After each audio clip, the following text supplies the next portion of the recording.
the Xs Noize Podcast with Mark Millar. Hi everyone, welcome to episode 36 of the Xs Noize Music Podcast. I'm your host, my name is Mark Millar, and after a long break, I'm very pleased to say we are back. Yes, we're back to bring you regular interviews with popular figures in today's music industry, from managers, producers, and let's face it, the most important, the bands and artists. If you're new to the podcast, please go back and check out past episodes with Alan McGee, Sean Ryder, Wendy James, David Gray, Erasure, and many more. They are all available now on iTunes, Spotify, and all the usual streaming services. You can also watch our video interviews on the Xs Noize YouTube channel, so check them out, and I would be very, very grateful if you could subscribe and share with your friends. If you want up-to-date music news, album reviews, and interviews, then check out our main website at xsnoize.com. You can also follow us on Instagram, Twitter, and Facebook. So without further ado, today's guest on the Xs Noize Music Podcast is Nick Power from the legendary Merseyside band The Coral, who are about to release their 10th and first ever double album, Coral Island. So sit back, relax, and enjoy the show. Hello guys, this is Mark Millar from Xs Noize, and I'm very pleased to introduce my guest today, Nick Power from The Coral. Hi Nick, how are you? Hi mate, yeah, good, thanks. Coral Island is the Coral's first new music since 2018's move through the dawn. So what have you guys been up to during the break? I think we were just on the cycle of that album, tore it, and then as soon as we came off, I think we had a little bit of a writing period and then got back in the studio. I'm not sure, I think we just kept going. Well, I'm really enjoying the new album. It's fantastic. What's the story behind the album? It's quite conceptual. Like, it's about sort of those old pier towns in, like, say, like the northwest, like Blackpool, North Wales, bits of Rhyl, Llandudno, Margate. You know, those. It kind of everything happens within this like world of Coral Island, which is a pier place that's seen better days. That's had a heyday, and now sort of like the places where, like, round ours, like New Brighton, Blackpool.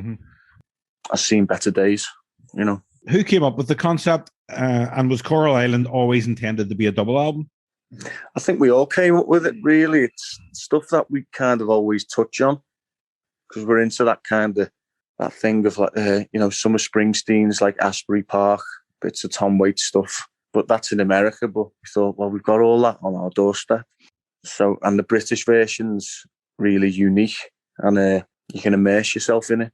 But I don't think it was planned as a double album. It became a double album once we started it, and then it kind of grew into this thing. And we thought we'll split it up into two sides. One side being when those places get built and everything's new and the crowds are there. And then the second side being the gloomier, sort of moodier songs that, you know, that's how we see them, like New Brighton now or Blackpool now. When did you start writing the album, and what was the writing process for the album? It was kind of like, let's just see what everyone's got, because we've always got songs, but we're always trying to be like, how would, you know, what side of us should we do now that would sort of make sense to people?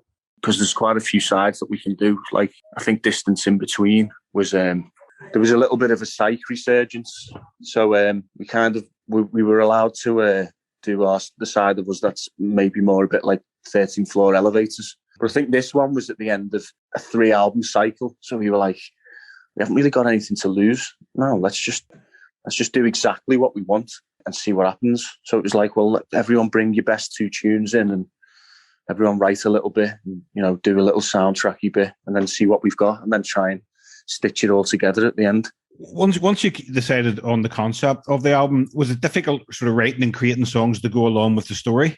No, it's good. That's the fun bit.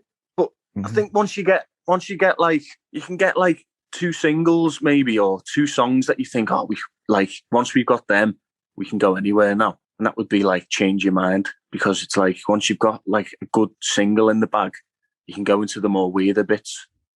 But you can hammer songs in to exist in that world as well that don't necessarily, you know, talk about it completely. It just happens to be a love song that's within that sort of that place. Was it difficult recording the album during the pandemic? How did you get around that? We finished it before. Oh, right. Yeah, I think it was about a year to this week when we finished it. So we just come back from a gig with Supergrass when it was all starting, and then the lockdown happened. I think a couple of weeks after. So did you intend to release the album earlier, if it hadn't been for the pandemic?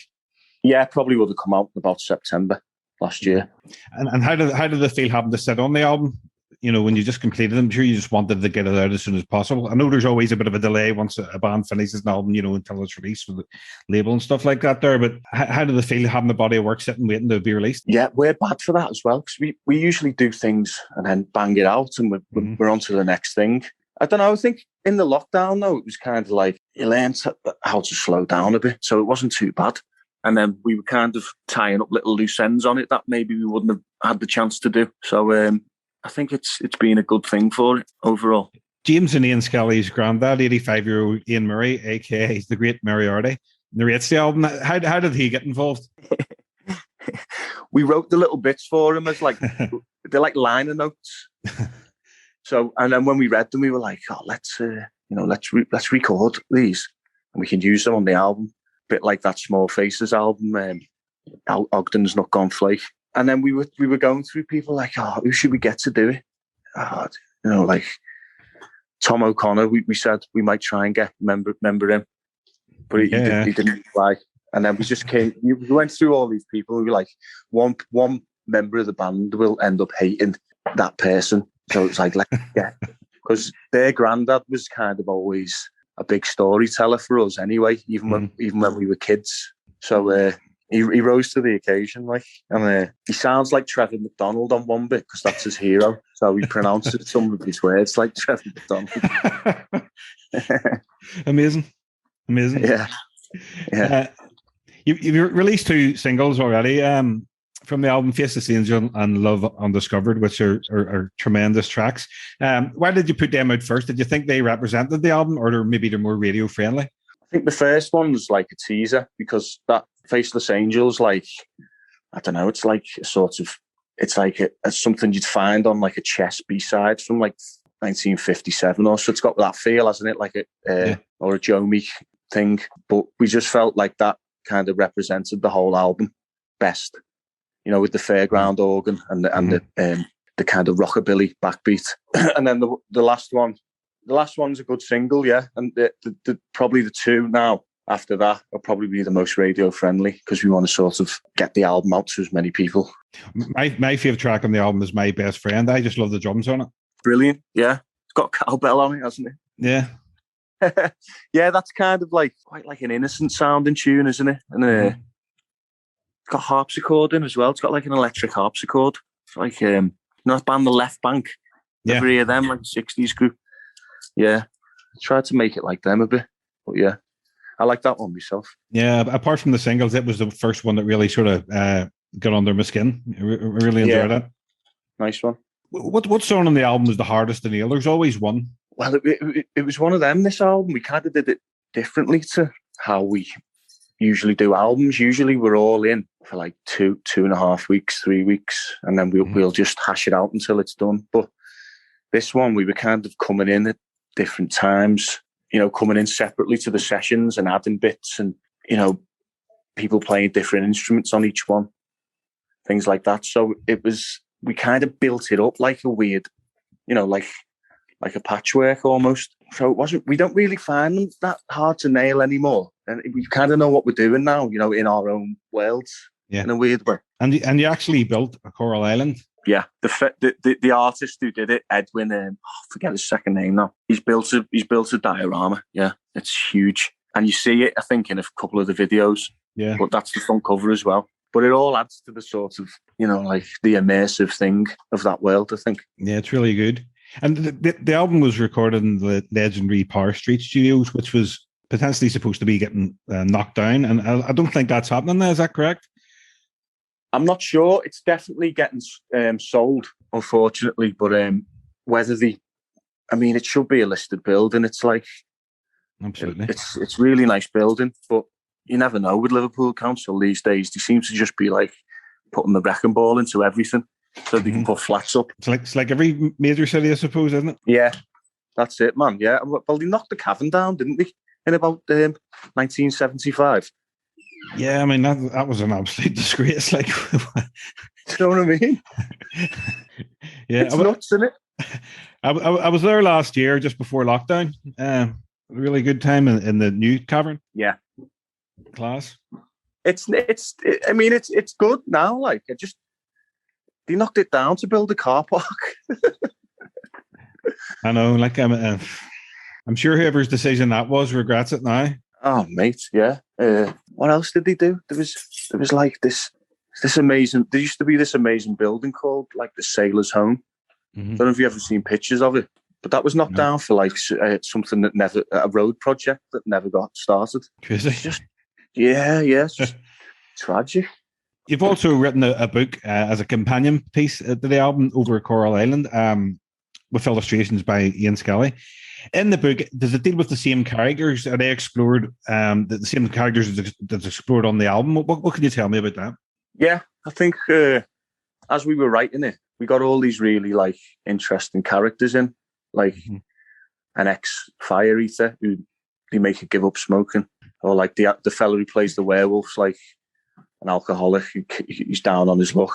But it was trying to balance that kind of fantasy world with like reality. I didn't want it to go too far into theatre or cartoon. So there's like another story about a girl who takes her daughter down to the slot machine. She's like a gambling addict, but the kid's got this lucky streak. So she makes the kid play the slots for her. So there's things like that, it's just always trying to get the balance between like the two worlds, like our reality and then the unreality of Coral Island, like the cartoon side. How long did it take you to put the book together?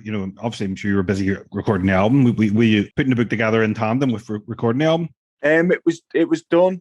I was writing it as it was going, yeah. And then lockdown really helped me bring it together. I don't think I would have got it done in time if the lockdown hadn't happened. Well, when I was a kid, I used to love to go to Blackpool Pleasure Beach. My favourite ride there was probably the Revolution. What's your favourite ride in a fairground? I don't go on them. I went on the Tower of Terror once when I was in Camelot when I was a kid, and I haven't been on a roller coaster since. Just don't like them. No. No. I would do things like that as a kid, but certainly not now. No, not with my stomach. No. When it's safe to do so, is there any plans to tour the album this year and play some live shows? I think we're just all waiting for like confirmation, aren't we? In a way, really. There's been festivals announced, but then it's tentatively, really, isn't it? Because you never know what's going to happen. I suppose they've all got insurance though, so that probably that looks good, doesn't it? If they're insuring them, then that means that they're going ahead. So fingers crossed. But no tour, no, not yet. Whenever you do, what will it mean to get on stage in front of an actual audience? You realise how much you miss it when it's taken away from you. It's kind of like been doing it since I was about 17, and then it's kind of like it's a bit of a release. It's quite like cathartic in a way. But when it's taken away, you have to start running and things like that, and that's really boring. It's almost 19 years since you released your debut album, the self-titled debut album. When was the last time you listened to that album, and how do you feel about it now and about that time? We did, them listening parties. Yeah, the Tim Burgess. Yeah, absolutely amazing. Yeah, we did one of them. I think it was last August or something, and it was great because everyone got involved in it. Looking back over it, like the old photos, it was great. Really, I look back on it really as like a different person. Though it's that long, I feel like I'm watching another person when I see footage of it. But I've got great memories of it. Really, it was like being in like the Goonies or something. That's the best way I can describe it. I like to ask my guests the following questions: out of all the music in your collection, which artist or band do you have the most albums by? I probably started collecting a lot of Fall records. Got a lot of Marley. Got a lot of Dylan. Probably them three. And which song or album is your guilty pleasure? I don't have guilty pleasures really. Someone sent me an album by Eddie from Charles and Eddie the other day. I just loved it. Well, I remember that one of the singles, the only single I think they were one-hit wonders. Would I Lie to You? Is that Charles and Eddie? That Charles and Eddie, yeah. Yeah. It was good. I know some people would say, like, there's no such thing as a guilty pleasure. Good music is good music, no matter what, no matter who does it. You know? Yeah. It's only like really tastemakers who say, well, this is good, and that's guilty good. It's just good, isn't it? Yeah, absolutely. A good song's a good song. And what have you been listening to recently that you could recommend? Let me just have a look, because I always go blank when someone asks me this. Albums, some Ariel Pink albums, Arthur Russell, Beak, Blaze Foley. Trying to get some new bands. I've definitely got some. A fella called Cutworms, who's like a sort of, he's a bit like Graham Parsons, but like a lo-fi version. Deer Hunter, all sorts really. No, I always like to ask my guests, because they always get recommended stuff, and then it puts me on the music that I would never have heard. So that's why I ask that. What's next in the immediate future for the choral? Obviously you've been sitting on that album, the new album, for over a year. Have you been writing? Yeah, I think it's just a continuous thing, really, with us, especially. Like, I think that there's four of us who write, and then Paul does like film soundtracks and stuff. Whenever we get an opportunity to like do an album, we do. But you've just got to sometimes you've got to wait really until people are prepared to or want another one, and then maybe do something else in the meantime. Okay, well, Nick, that's all my questions finished. Thanks very much for your time. Again, nice one.